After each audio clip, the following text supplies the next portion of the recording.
Suamiku pewaris utama. Bab 186. Si gadis diserang. Sedangkan dia Isma Prameswari, sudah berusia 4 tahun. Kemampuan metafisikanya meningkat pesat. Tapi ilmu kanuragannya masih belum seberapa tinggi. Tuan Birawa sudah sangat sepuh.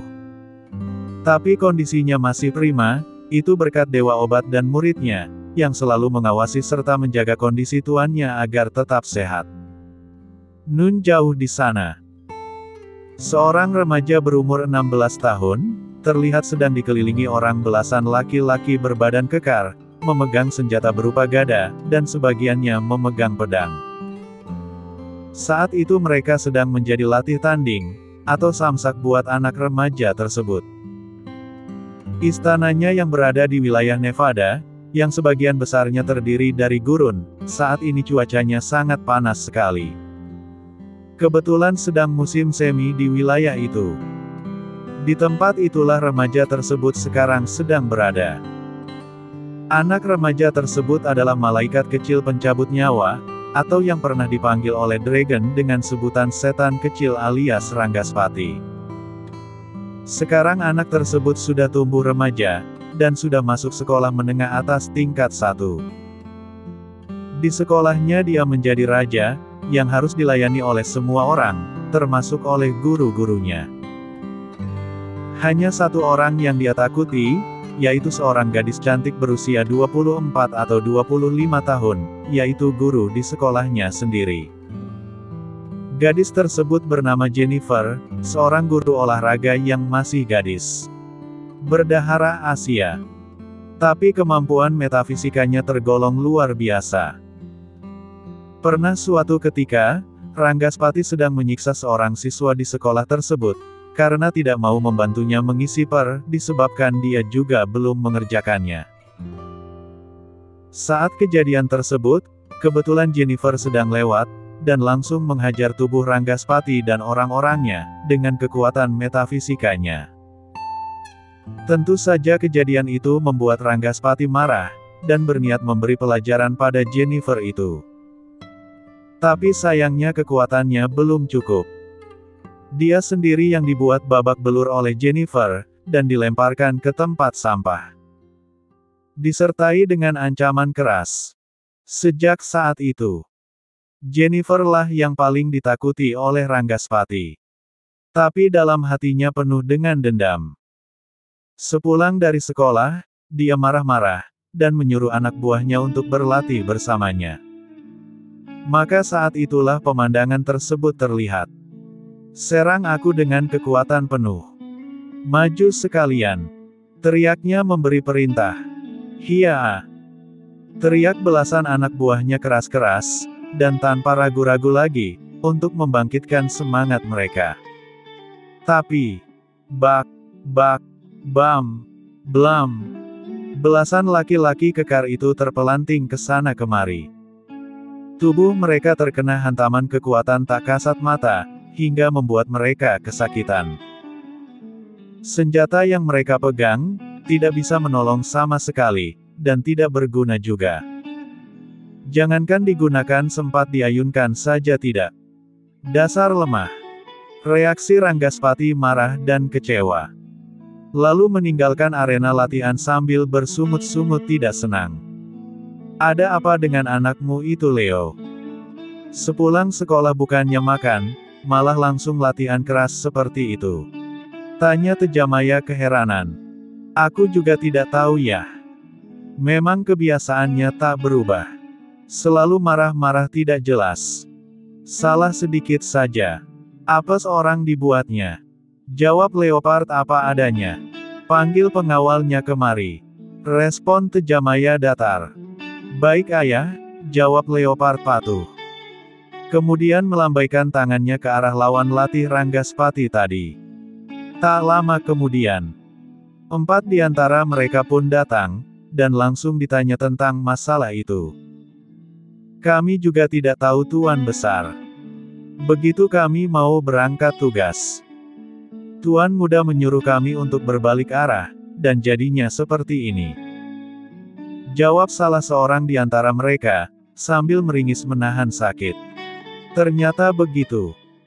Sekarang kalian pergilah, panggil pengawal pribadi anakku, dan suruh dia ke sini. Cepat. Ucap Leopard, mulai memahami puncak permasalahannya. Siap laksanakan Tuan Besar. Jawab keempat orang itu patuh. Kemudian meninggalkan tempat tersebut, untuk pergi ke kamar pengawal pribadi tuan muda mereka. Ceritakan padaku, ada kejadian apa di sekolah, hingga membuat anakku marah-marah seperti itu? Tanya Leopard terlihat tidak sabaran, sesaat setelah 4 pengawal pribadi Ranggaspati datang. Dia bentrok dengan seorang guru olahraga, yang ternyata menguasai ilmu bela diri dan metafisika. Dengan mudahnya tuan muda kalah, dan dilemparkan ke tempat sampah oleh guru tersebut. Bukan hanya itu saja yang dilakukan oleh guru itu. Dia juga mengancam, akan menghabisi keluarga tuan muda, jika masih berani mencelakai murid-murid lainnya. Jawab seorang ketua regu pengawal pribadi tersebut, menambah-nambahkan cerita. Kurang ajar. Beraninya memprovokasi keluargaku. Respon Tejamaya terlihat emosi. Hubungi kepala sekolahnya, katakan ini dariku. Ucapnya kemudian. Tak lama kemudian teleponnya sudah tersambung, dan langsung diangkat oleh kepala sekolahnya. Dengan tak sabar Tejamaya berkata, "Apakah kau sudah tidak mau bekerja lagi, Tom? Apakah kau tahu apa yang telah dilakukan oleh salah seorang guru di sekolahmu, kepada cucu kesayanganku itu?"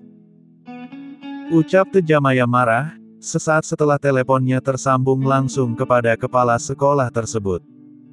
Apa maksud Tuan Besar? Tolong jelaskan, karena saya belum mendengar berita tentang itu. Jawab kepala sekolah atau Tomcat kebingungan. Di sekolahmu, apakah ada seorang guru yang bernama Jennifer? Tanya Tejamaya garang. Ya memang ada. Dia baru bergabung di sekolah ini kurang lebih 3 bulan yang lalu. Memangnya ada apa Tuan Besar? Tanya kepala sekolah ingin tahu. Menurut pengawal pribadi cucuku, dia telah menganiaya anakku, serta membuangnya ke tempat sampah. Bukan hanya itu saja. Dia juga sudah berani mengancamku. Aku peringatkan. Jika kau tidak menangani guru tersebut, maka jangan salahkan aku, jika sekolahmu akan rata dengan tanah. Ucap Tejamaya bernada ancaman. Lalu memutuskan sambungan telepon itu sepihak. Brengsek. Dasar tidak tahu diri. Berani-beraninya membuatku marah. Tak tahukah guru itu? Siapa kita ini? Ucapnya lagi bertambah emosi. Lalu memerintahkan pada orang-orangnya, untuk menyelidiki guru olahraga tersebut. Jika memungkinkan, menangkap serta membawanya ke markas untuk diberi pelajaran. Sementara itu di suatu tempat, masih di Nevada, Amerika Serikat. Seorang gadis berusia antara 24 sampai 25 tahun, terlihat sedang mengambil sikap lotus, dan terlihat sangat serius sekali. Sudah 1 jam dia melakukan itu, karena dia harus menembus level 19 dari level 20 yang diharuskan oleh gurunya. Beberapa saat kemudian, tiba-tiba dari tubuh gadis tersebut, memancar sebuah aura berwarna-warni, yang mengelilingi tubuhnya, dan melebar hingga jarak 2 meter jauhnya. Aura tersebut membentuk siluet burung hong atau burung phoenix, yang mempunyai paruh panjang serta tajam. Begitu juga dengan cakar di kedua kakinya. Ilmu tersebut didapatkannya dari guru saktinya. Karena hanya seorang wanita yang bisa mempelajarinya. Dan bisa dipelajari selama dia belum menikah dan masih perawan. Nama asli gadis tersebut adalah Jennifer Anindya. Berasal dari Indonesia juga. Putri dari Gayatri Anindya, dan murid dari Abicandra.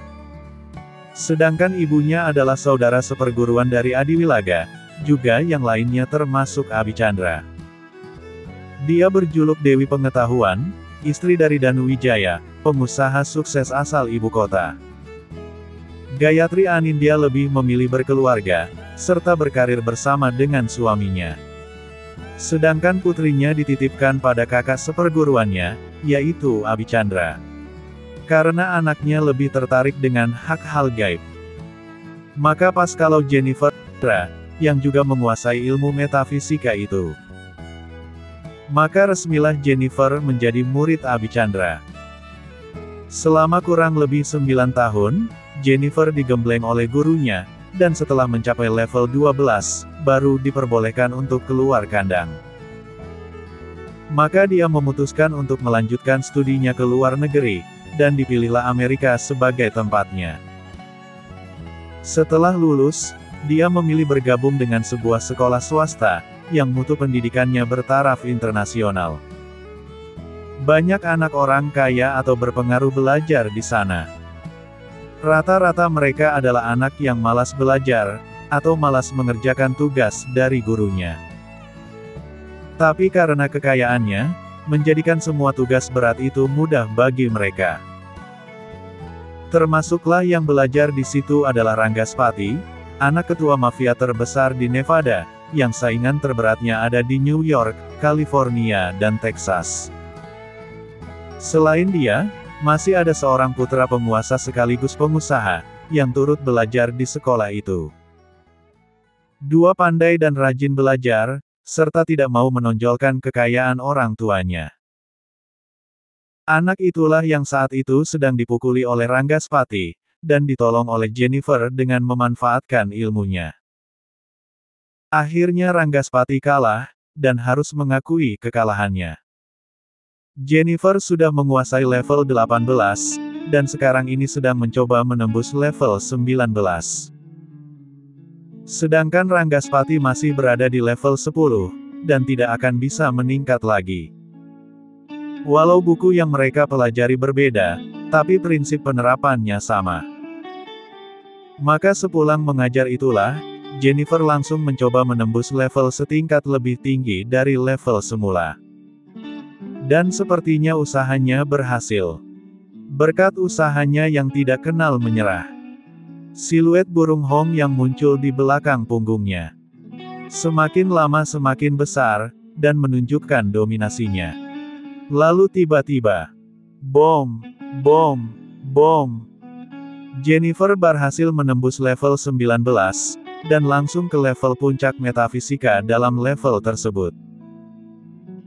Burung hong yang berada di belakangnya menghilang, dan berganti dengan aura yang sangat kuat sekali. Kini Jennifer Anindya sudah hampir menyamai gurunya, dan jika sebentar lagi mampu menembus level 20. Maka kekuatan guru dengan murid akan menjadi seimbang. Abhichandra yang berada jauh di sana, bisa merasakan kalau muridnya itu telah menembus level lagi. Dari jauh dia mengirimkan aura kesadarannya, untuk melacak keberadaan muridnya tersebut. Dan ingin berkomunikasi dengannya. Setelah 1 menit, sambungan aura antara mereka terjadi. Salam guru, ucap Jennifer senang. Melalui pikirannya pada Abhichandra. Apakah kau sudah menembus level 20 muridku? Tanya Abhichandra pula tanpa memperdulikan sapaan dari muridnya. Belum guru. Baru level 19 juga. Jawab Jennifer berterus terang. Tapi kekuatanmu hampir menyamai guru. Sambut Abhichandra tulus. Kekuatan guru mana bisa murid lampaui. Tapi Jenny jadi bisa merasakan keberadaan guru saat ini. Dan itu di negara kita. Benarkan itu guru? Ucap Jennifer dengan yakinnya. Ya kau benar. Sekarang guru berada di kota emas, bersebelahan dengan kota B. Jawab Abhichandra masih menggantung bagi Jennifer. Di mana itu guru? Tanya Jennifer penasaran. Nanti kau akan tahu juga. Pokoknya di Indonesia lah. Jawab Abhichandra asal saja. Oh ya Jenny. Apakah kau tidak ingin kembali ke Indonesia, dan bergabung dengan guru, untuk bekerja pada penguasa Birawa Group yang besar itu? Ucap Abhichandra sekaligus bertanya pada muridnya. Birawa Group. Apakah itu sebuah perusahaan yang baru-baru ini viral di media sosial? Tanya Jennifer penasaran. Kurang lebih begitulah.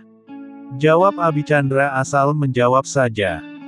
Lalu jadi apa guru di perusahaan tersebut? Apakah menjadi tukang pukul atau menjadi cenayang di sana? Tanya Jennifer lagi. Hus.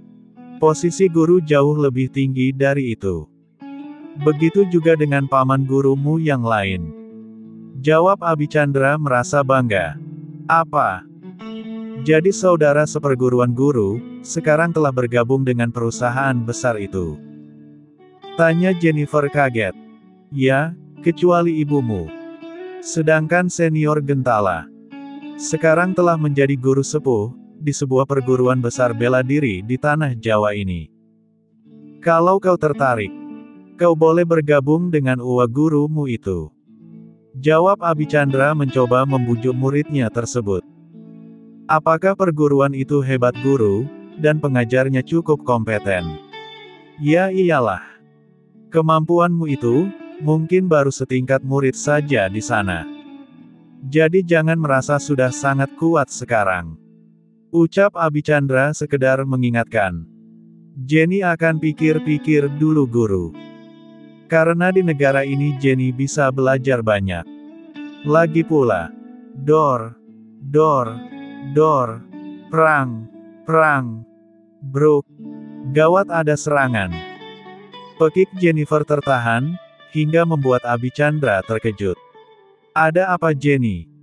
Bunyi tembakan dari mana itu? Ucap Abicandra merasa khawatir. Ada yang mencoba mencari masalah dengan Jenny guru. Jawabnya cepat. Siapa dan dari mana? Tanya Abicandra lagi. Jenny tidak tahu guru. Jawabnya berterus terang. Sudah ya guru. Jenny mau mengatasi penyerang itu dulu. Ucapnya. Tunggu Jenny. Cegahnya. Tapi terlambat. Jenny sudah memutuskan sambungan auranya, hingga membuat Abicandra kehilangan arah, dan tidak bisa memantau perkembangan dari muridnya sendiri. Tapi Abicandra tidak kehabisan akal. Segera setelah itu, dia merilis ilmu tertingginya, dan mencoba mengirimkan aura kesadaran pada Jennifer untuk melacaknya. Tapi keberadaan Jennifer tidak diketahui. Ilmu Abicandra tidak mampu menemukan keberadaan Jennifer lagi. Saat dia sedang kebingungan dan khawatir seperti itu, ada aura yang sangat kuat menarik tubuhnya, dan sebentar saja sudah berpindah ke tempat lain. Dia tidak tahu apa yang terjadi padanya. Sekarang Abicandra sedang berada di tempat yang sangat asing sekali. Tapi tiba-tiba matanya tertuju pada sesosok tubuh wanita yang sangat dikenalnya. Saat itu dia sedang berjibaku menghabisi musuh-musuhnya. Walau mereka bersenjata otomatis, tapi buat Jennifer itu bukan menjadi halangan berat.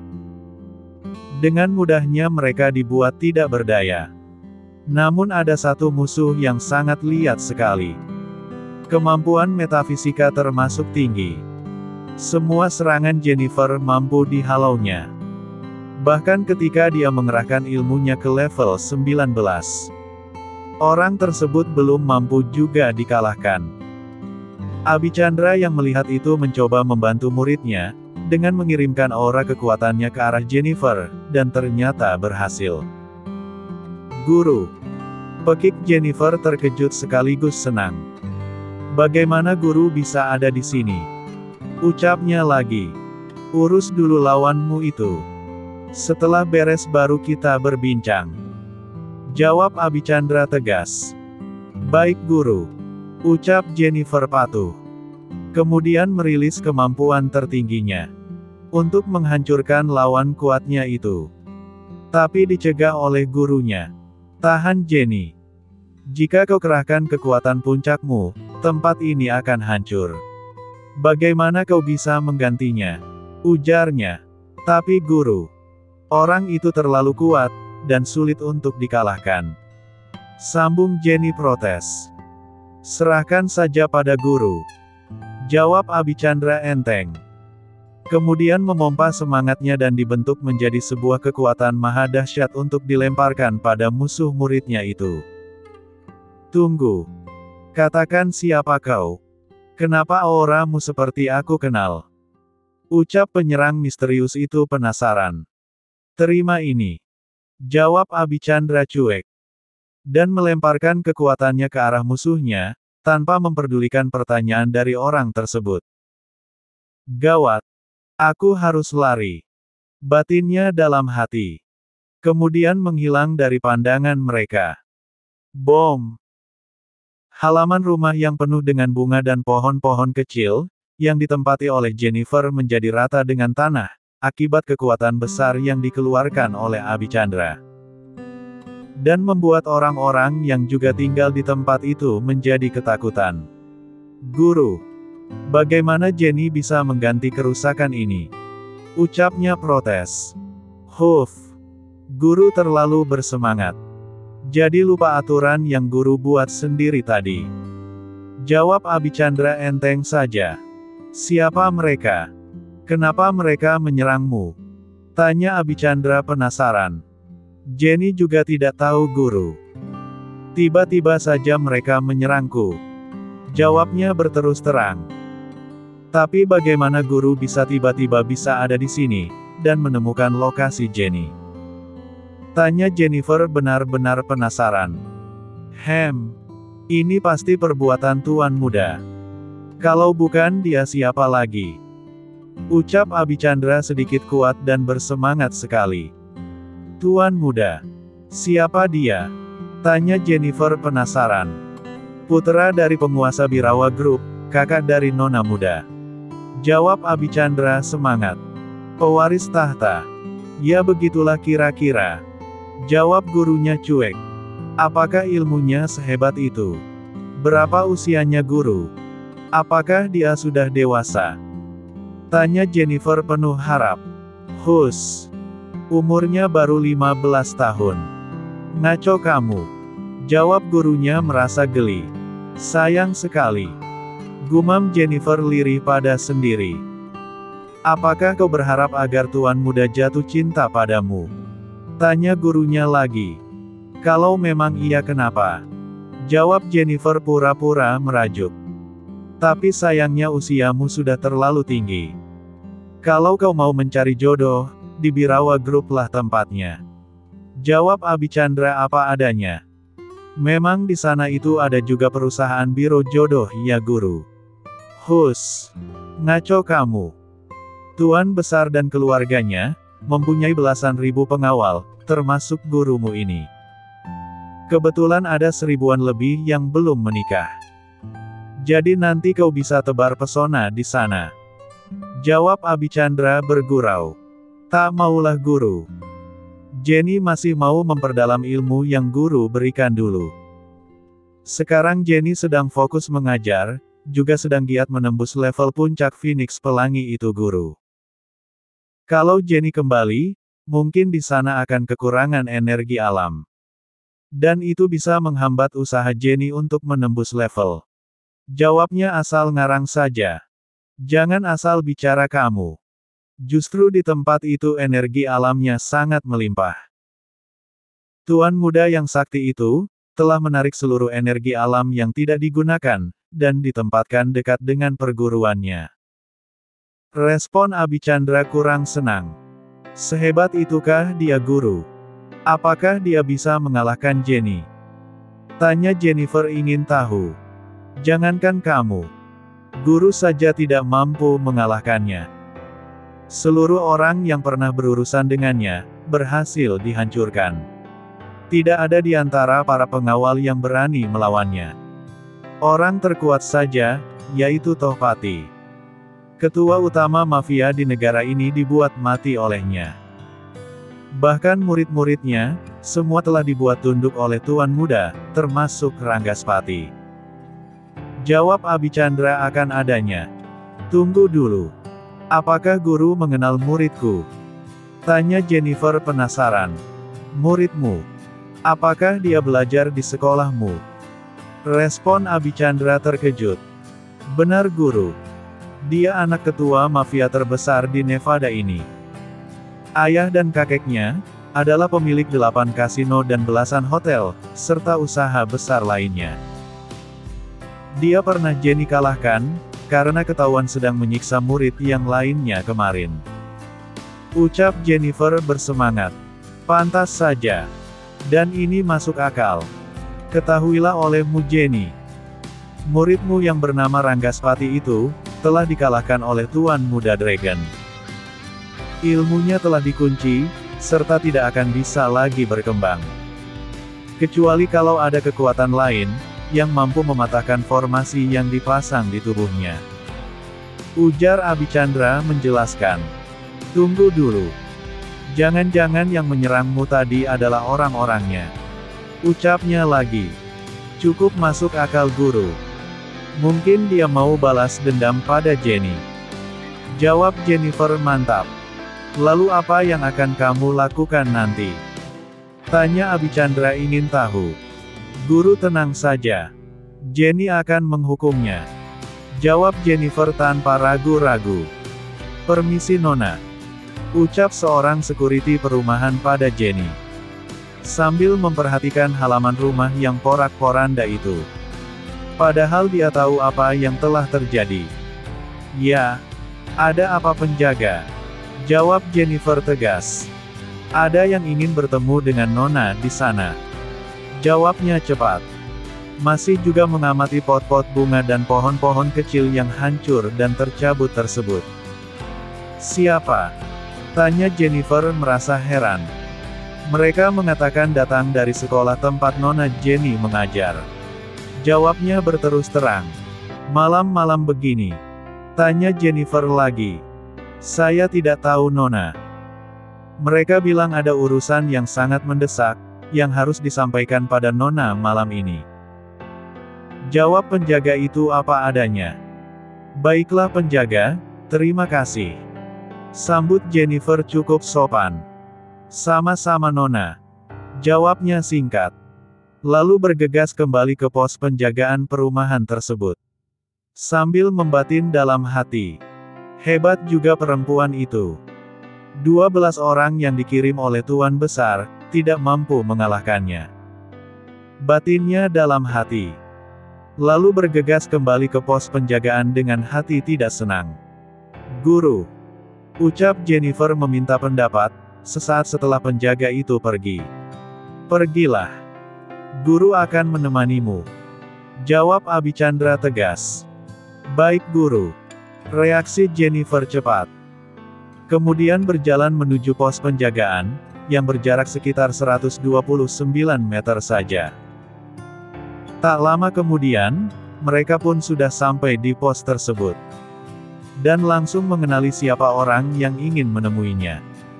Ternyata yang datang itu, adalah kepala sekolah tempat Jennifer mengajar. Selamat malam Pak Tom. Ada keperluan apakah malam-malam begini mengunjungiku? Ucap Jennifer mencoba menunjukkan kelasnya sebagai orang yang berbudi. Tidak usah berbasa-basi lagi Nona Jenny. Katakan. Apa yang telah kau lakukan pada Tuan Muda Ranggaspati itu siang tadi? Tanya Tomcat terkesan marah. Saya hanya sedikit memberinya pelajaran, karena dia telah bersikap sewenang-menang pada murid lainnya. Jawab Jennifer cukup berani. Itu bukan wewenangmu. Ada petugas jaga dan kedisiplinan di sekolah itu. Tugasmu hanya mengajar. Bukan sok menghukum begitu. Respon kepala sekolah emosi. Apakah harus menunggu murid yang disiksanya mati, baru tim hukum itu datang? Bantah Jennifer tidak kenal takut. Ketahuilah olehmu Nona Jenny. Saham terbesar sekolah yang kupimpin itu, adalah milik Tuan Besar Tejamaya. Kalau dia mau. Saat ini aku atau kau akan mati. Reaksi Tomcat bertambah kesal dengan Jennifer, karena dia berani membantah ucapannya. Oh, kebetulan. Mereka sudah datang tadi. Dan sudah kukirim kembali ke tempat Tejamaya, untuk mengadukan kekalahan mereka pada tuannya. Jawab Jennifer berterus terang. Apa yang kau lakukan Nona Jenny? Apakah kau mau cari mati? Ucap Tomcat kaget. Mereka datang mau menghabisiku. Ya tidak mungkin aku diam saja kepala sekolah. Jawab Jennifer sudah mulai emosi dan merubah panggilan saya ke aku. Pertanda mulai merasa tersinggung atas ucapan orang itu. Habislah kau Jenny. Aku tidak bisa membantumu lagi. Ucap Tomcat ketakutan. Kau tenang saja Tomcat. Itu masalah kecil bagiku. Jawab Abicandra datang menengahi. Kau siapa orang tua? Apakah simpanannya? Reaksi Tomcat spontan, hingga melupakan sopan santunnya sebagai seorang berpendidikan. Wus. Blam. Ark. Jerit Tomcat kesakitan, saat kekuatan tak kasat mata menabrak tubuhnya, hingga membuatnya terbang dan menabrak dinding pos itu. Jaga mulutmu Tomcat. Aku gurunya Jenny. Berani sekali kau memprovokasiku. Ucap Abicandra marah. Sabar Tuan. Mari selesaikan dengan kepala dingin. Ucap salah seorang guru rekan Jennifer mencoba meredakan ketegangan itu. Nona Jenny. Maafkan ucapan kepala sekolah kita. Dia di bawah tekanan. Ujarnya lagi. Minta maaf ya bukan kepadaku. Tapi pada guruku itu. Jawab Jennifer tegas. Baik Nona Jenny. Sambut guru tersebut cepat kemudian mendekati Abicandra dan langsung meminta maaf atas kesalahpahaman ini. Jenny. Besok akan ada rapat yang membahas tentang nasibmu di sekolah itu.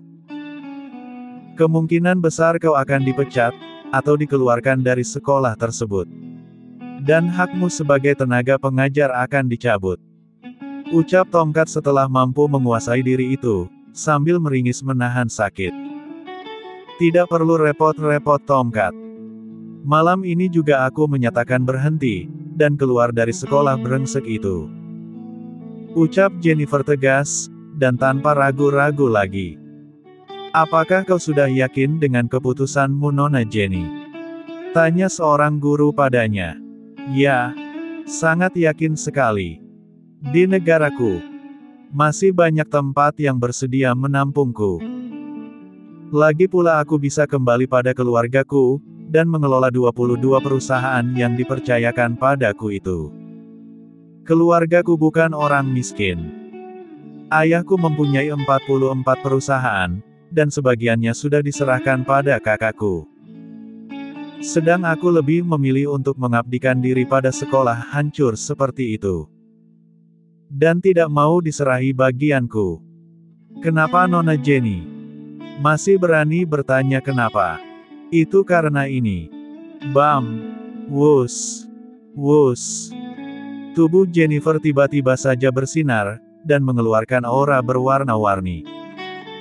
Lalu membentuk siluet burung phoenix, hingga membuat mereka bergidik ngeri, kecuali gurunya sendiri. Kalau aku mau. Kejamaya dan cucunya itu, berikut orang-orangnya akan hancur. Dan jika perlu mati.